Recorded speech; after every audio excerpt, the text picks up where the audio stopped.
So there's a slight problem in the AI engineering space right now, and it's not about the models. The models are getting better every week. We have massive context windows. We have reasoning capabilities that we couldn't have dreamt of 2 years back. And we have multimodal inputs like text, images, audio, etc. And as developers, we are building amazing backend systems. So we are building agents which are orchestrators that can reason with complex workflows. There's an aspect of discovery with agent to agent protocol. You can discover other agents.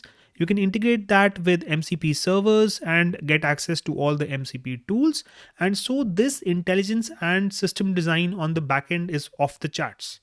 And then we present it to the world like this: a black box, a terminal window, and being accessed through text commands in multiple terminal windows. We're building Ferrari engines and putting them inside cardboard boxes. There's a massive gap between the intelligence of the backend we engineer and the experience of the front end we present.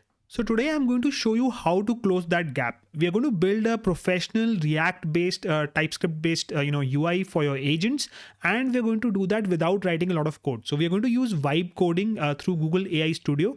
But let me warn you, this is not the same as no coding. We're going to follow a specific architecture, a specific workflow, and then build this professional UI. To teach about this is the AI Agent Builder that I've built as an education and experimental product using vibe coding using Google AI Studio.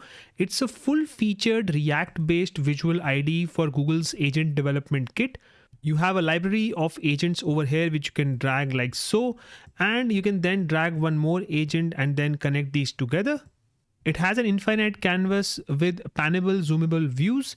It has a drag and drop component as you just saw, and it handles these complex node relationships.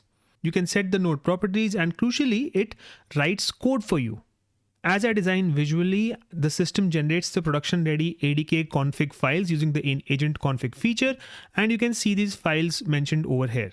I built this entire UI, the canvas logic, the state management, and the responsive layout in about a few days. And I did it using vibe coding. I did not write the code manually.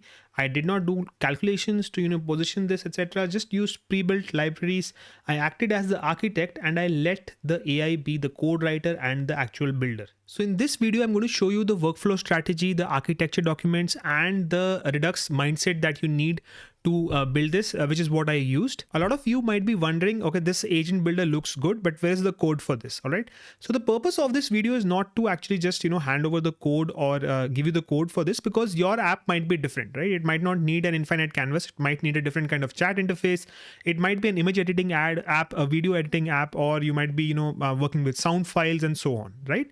So the purpose of this video is to show you the process and for you to learn the process that you can follow and build, apps of any kind of complexity. And of course, it will not happen over a few hours. It might take a few days or a few weeks, as opposed to taking months and months of your time, burning you out, and needing large teams to do that. So by following a structured process, you can spend your mental energy being the system architect, working on the system design, and all the application needs, and you can let the AI be the code writer, the builder, the actual worker. So before we write a single line of code, we need to look at the manual. We need to understand the vibe coding workflow and how to follow it properly. All right.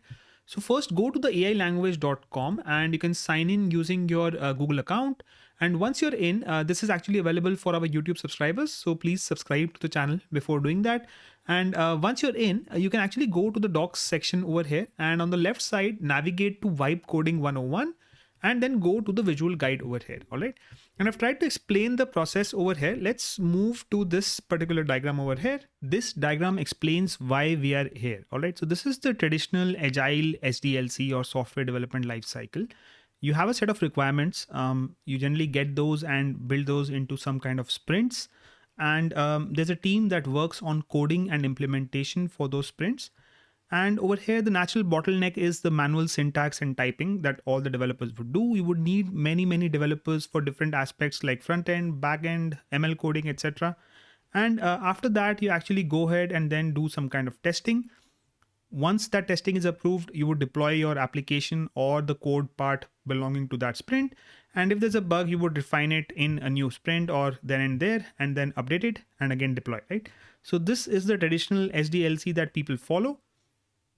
Now, what AI has enabled is that it has enabled some accelerators, all right? So you can have an AI designer that can help you in rapid prototyping. You can have an AI coder, and this can actually help you in not only in reducing the or bridging the gap between, having all that expertise and writing all that code. So essentially, it provides you with all the expertise that you need at a very low cost, but it also speeds up things, right? So it reduces your cost, it improves your speed, and that's a double benefit of having AI code for you. And then you have the AI tester, so it can rapidly test for bugs, etc. It can help you write unit tests and so on, and it can help you catch bugs and prevent your bugs transferring to production and so on, right? So these accelerators help you a lot. So this is what we aim to do, right? You want to use AI to build software, but we are not going to leave everything on the AI tool to actually do. We'll follow a software development life cycle, and we'll use AI as an accelerator for that life cycle to reduce the cost and time that it takes us to write that code. Now, scrolling down a bit, this is the spectrum of vibe coding, all right? So I have divided this into 4 parts. You have level 1, which is just using AI as an autocomplete, all right? And over here, you are still the driver. This is what the human being over here is doing, which is just driving, the code development, manually typing all the code. Then there is another aspect where you're using a chatbot like ChatGPT or Gemini in AI Studio. And what you do over there is you give a query for a certain task, and the AI would write a lot of code for you, but you're copying and pasting that code. And in this case, you're something like a navigator, and you're navigating the AI, getting all that code, but you're still doing a lot of copy pasting and effort inside the code base. The third is the use of an agentic IDE. I think this is the most popular right now, and this is the one that I want to talk about. Over here, AI is a true co-pilot because it is actually you're acting as an architect. You're telling it what to do. The AI is integrated in your development environment, and it's reviewing. It's working on all the code that you have. It's checking all the files, and then it's making updates and saving them for you. So you're just essentially architecting the system, and the AI is actually writing all the code. It's acting as the builder for you, right? And there's also a higher level, I guess, which is a multi-agent system where the AI acts as a true partner, and you're just a supervisor. So you might give it a very, very humongous task, and the AI works on it for like let's say days and weeks, and builds the full app for you. And it does all the planning, it does all the research, the design, etc. It comes up with a detailed set of requirements. Then it does all the sprints for you or builds it everything for you, and then it comes back with a full-fledged application with very few interaction points with you. So you're acting as a supervisor, and the agent team, the multi-agent team, is working for you as a development, design, product team, etc. Right? I want to talk about level 3, the architect over here. And this brings us up to the most important document in the entire video, which is the architecture strategy. So let's go and click on this over here, and let's go and look at this particular mental model. All right, so let's first start with the mental model. To build something complex, we need to have a mental model of how it works, and we need to find some kind of development pattern that we're going to follow. So over here, I'm going to talk about the Redux pattern, and you can follow other development methodologies as well. But what we're essentially saying over here is that we think of our app as existing at a certain state. All right, so that is the state over here, which is stored in a store, right? And what happens is that the view on the screen is a function of this state. So whatever the state says, if let's say the user logged in flag is equal to true, and that's a part of the state that represents the state in which the application exists, then the view will show that the user is logged in. It's a landing page after login. If the login flag is false, the view might show that the user is not logged in. All right. So let's say the user is not logged in. We render the view as per the state. So this is the single source of truth. And now the view has a button which says login, right? So clicking that button can trigger something called an action or an event, which denotes the fact that the user wants to do a login event, or they want to log into the app. Now this might call a lot of APIs. So there's a middleware that we build in, which can trigger based on this action. It'll intercept that this action happened. It might call a backend, authenticate the user, and so on. And on successful authentication, it might come back with an updated set of values. It might give you a token. It might give you that the user has successfully identified themselves and authorized themselves. So there's something called a reducer which will take the result, and based on the values, it'll actually then trigger an update of the state. So it might update the flag user logged in equal to true, and it might say that, this is the name of the user, this is the email ID, and this is their access token. So all that is stored back in the state, and now the app automatically refreshes itself. And based on this new state, it shows you the screen after the user has logged in. So the reducer helps you mutate the state of the app, right? So this is the logic that you can follow, and we'll keep this logic in mind while we are vibe coding. All right, so now we understand the mental model that one can follow, and there can be other models as well you can follow, but this is one way of going about it. You can tell the AI that this is the model that you want to follow. And just to go back to it, you can actually say to the AI that I want a store and a state representation. I want to keep the view components separately. I want a list of all actions that can happen on each view in a separate folder, right? And then I want a separate folder for my middleware and API. And I want a separate folder for all my reducers. And you can actually say that, I want to follow the Redux pattern. So this is what you tell the AI model initially to structure your project. All right. So that's step one. Once you have done that, then we go to the vibe coding workflow. All right.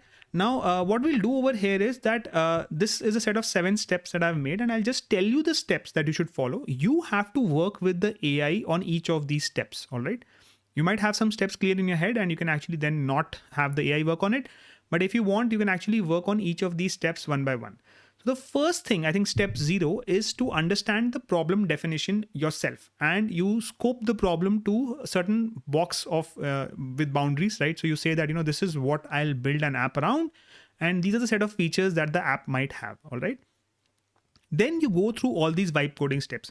So let's go to the first one over here, which is user journeys.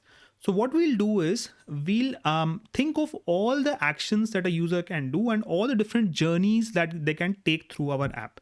So once you have the mental model set up with the AI agentic IDE, you go to this first step, you ask the agent to work with you on the user journeys, and you come up with a set of user journeys. So for example, you might say that, and this is, one example over here, that a bulleted list of user clicks X and then they expect Y.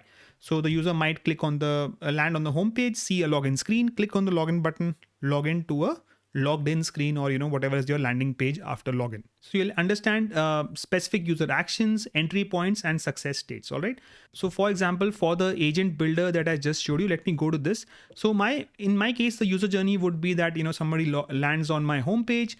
They have an AI agent builder section over here. They can click on start building, and they see some basic benefits of using this agent builder.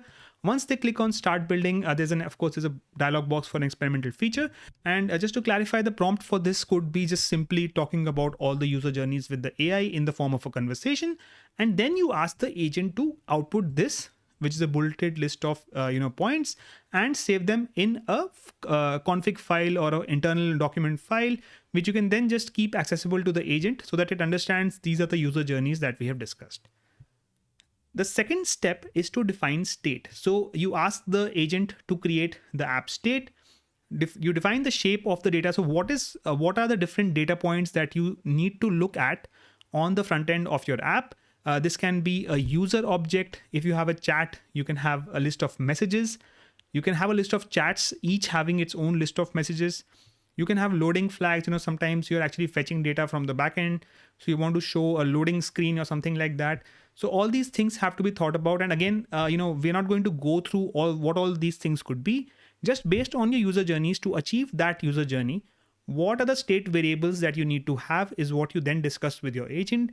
And the agent can then create this app state interface for you with all these variables with default values and so on. Then you define the actions. So you would think of all these user journeys and all the states that are there, and what are all the actions that the user can do. So for example, the user can actually click on login button. That is one action.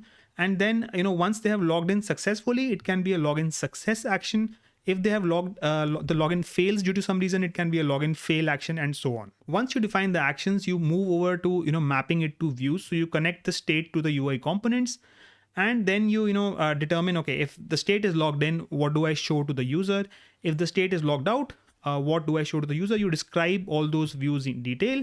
And then you can actually work with the AI to build those views for you. It already has access to your state variables, so it can actually utilize that while showing the views. It has access to actions, so it can put in the actions on those views. So if you make a view with a button to log in, that action can be, connected to that login button, which dispatches a login action. So you can you can make the views with the AI agent based on these previous steps over here successfully. So the next thing is to work with logic and authentication. So you would think about implementing reducers. How do you manipulate state in the app? What happens if there's a success or a failure? How do you manage that manipulation, right? And the other thing is about authentication. So you would think, how would you implement backend systems to authenticate your users to your backend system, right? So for example, I have used Firebase, and that's one of the nice ways to implement sign in with Google or phone OTP based authentication and other ways of authenticating the user as well. So you would work with the agent and talk about that. The agent would guide you through what all you need to do on the backend, all the project setup, etc., downloading the config file, setting them on the front end, getting your API keys and so on, and then building that entire logic. The other two important aspects to think about are persistence and security. So for persistence, you would think about using local storage. So for example, in my educational code, I've actually used local storage only. So I don't have a database where I'm pushing these designs right now, but this can be easily done. You can actually sync this with a backend database, but you would think about how you want to do that. Again, you would work with the agent to set up that database for you. It would set that up for you. You would think about how that data is synced between your database, at what time is it synced, what are the actions required for that, and so on. The last thing is security. This is a crucial step because you'll be using API keys. You need to work with your AI agent to think about how do you keep your API keys secure, not leaving out data on the front end. Whenever you get some data from the backend, you use it over there, but you don't store it. You only get the data for the particular user that you are working with. Your backend databases have to be blocked for access, etc. So what you would do in this case is you would query the agent for understanding security on your front end, on your backend APIs, on your backend databases, and so on. And it would come up with a set of recommendations, and then you would implement it on your own stack, whatever you're working on. The other aspect in security would be whenever you deploy a website, you would deploy it to a particular URL. So you would think of putting it behind a proxy like Cloudflare, and then asking the AI agent about what all can you do to prevent bot attacks and so on. So you need to think about all of this as well. Now, the point is that, we are not going to go through each of these steps and do it right now. That will be just insanely long to do. And it would vary based on your application, on what all you want to do, right? So just follow these steps. And these are 7 important steps. You could actually ask the agent, I've done all this. What else should I do? So it would probably come up with some more steps like efficiency, speed, etc., performance, right? So those are some things that are probably not covered over here. But, following all these steps and some of these additional steps in detail with your AI agent is the way to vibe code a successful product, which is also complex, right? So a simple product you might be able to do in a few hours, but if you're doing a complex product and you follow this process, you're very clear, you have a mental model and you have all these things cleared out. You ask the agent to document all this in, .md files, which are markdown files, inside your own application. So, that acts as a reference point for the agent to refer to it in the future. And then you have all this very well laid out and you can actually work to finish your product. So thanks a lot for watching. This is what I wanted to actually show you in this particular video. I've added these 2 documents on my website, theailanguage.com. You can go to the documentation section to view this. I had initially planned this as a learning exercise to teach people how to make a user interface for their agents, but I realized that the agents come in a wide variety that people are developing. They can be for several applications and they can be several things that you might want to do with that agent. There could be different agent frameworks that you are using, etc. So a single course on this would not make sense, and hence I have come up with the process that I want to show you and that I've just showed you, right? Which you can actually follow to build your own UI and build your own full application, not just the UI but the backend, the database, etc. With security in place and everything in place. And as it is the time that we are actually using agents to code, following a structured way to vibe code your applications. And again, I'm not saying that it's no coding, it's actually proper coding with this structured approach. you can actually complete your applications. So thanks a lot for watching, and I'll see you in the next video.